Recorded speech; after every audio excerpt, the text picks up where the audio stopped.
Hello, everybody. I wanted to talk today about why we learn some lessons in a really harsh way and why sometimes it's really easy peasy lemon squeezy. Disclaimer before I start, I am not God. I am not spirit. I am not source. I do not know how the universe works. And if anyone tells you this is how the universe works, guaranteed, run, literally run, because none of us know how it works. None of us know how it works. We're all just pattern makers, and based on what we're seeing, we're giving over theories, but we are not God. We do not know how it works. Sometimes shit just happens. A lot of times it makes us feel good to make meaning out of something just because that's what creates a hardy heart. And when we have a lot of hardiness, we can move through trauma better and with more resilience. And I honor that. And I'm so proud of the human species who've created that ability and strategy to move through hard things. Disclaimer over. So, what I want to say is like,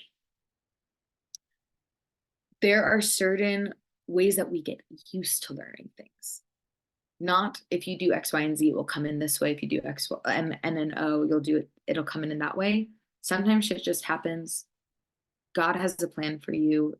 There is a weaving happening between your soul's journey and fate and intention and destiny. And there's, and between that matrix, almost like if you look at it like a loom, between that matrix is your life.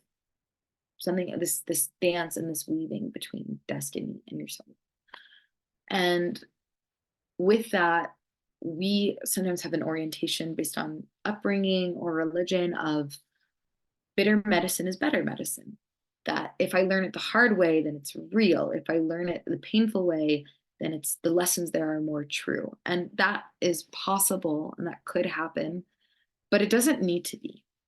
We don't always have to learn things the hard way. I had this one client who had a really hard beginning of adulthood. It's kind of like the door opened into her adulthood and she just tripped over the doorstep and face planted into her adult life.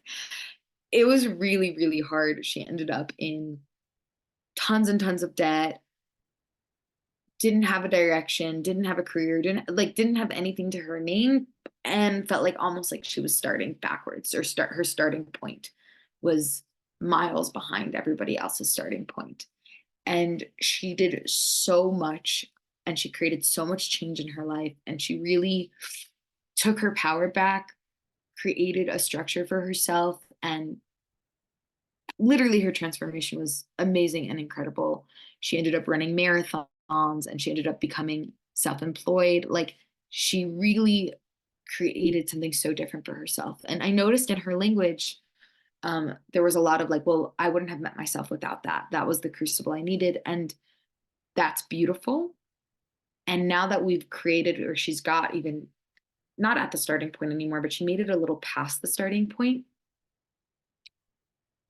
I wanted her to release the bitter medicine story of like, well, good. I hope bad things keep happening to you so this way you can create that change more and your soul become even more enlightened and more precise and more accurate. But saying something like, actually, the suffering is over and that lesson is complete. Like, you went through the hard part. It's over. It's done. And just seeing what happens in your own nervous system of looking at your hard parts in life and asking yourself, or not asking yourself, claiming to yourself, that story is over, the chapter is complete, or the story is done, and just seeing if your body can calm down because you've made it past those hard parts. And now you're ready to learn lessons also through abundance, because guess what? Good things also come with a lot of discomfort. Good things come with this really hard, painful way of opening up our thresholds to the what if I lose this, to the anxiety that comes with that, to the whoa, that's a lot of money. What am I? That's a lot of responsibility. Like the fears that come alongside good things too, or just being an energetic match to goodness, because it can get scarier. It's a lot to hold. So, yes, we learn a lot through bitter medicine, but also we learn just as much through light, through goodness, through abundance. We learn just as much. So, challenges do crucify or create a crucible for us, but light also illuminates us. Light also creates a change. So, really feeling into yourself of what are your lessons that you've already learned in your life? What are the recurring themes or patterns you did your due diligence with? You don't have to keep pressing repeat, that you can let your body know that that chapter of your life is over. And now you're ready, willing, and available for learning it in an easier way, learning your truths, learning your lessons through goodness, through abundance, through better things. Because by the way, the more good you have, the wider net and the bigger impact you can make. So when you are getting that support from a stable, loving home, from financial freedom, from a loving partnership, from friends, from community, life won't be boring or it won't get to this plateau. You'll actually be able to give more. You'll be actually able to feel more. You'll be actually able to get to know yourself in ways that you can't get to know yourself just if you're going through a challenge. So let's leave all of those stories behind that you only get to know yourself or you only get to learn or you only get to evolve through hardship. It's just not true. So I hope you guys have a great day and I am looking forward to speaking to all of y'all. And if you want to work with me, I got 4 spots opened up. Go ahead and press the link on the bottom below, and that is where my booking link is to set up a discovery call. Have a wonderful day.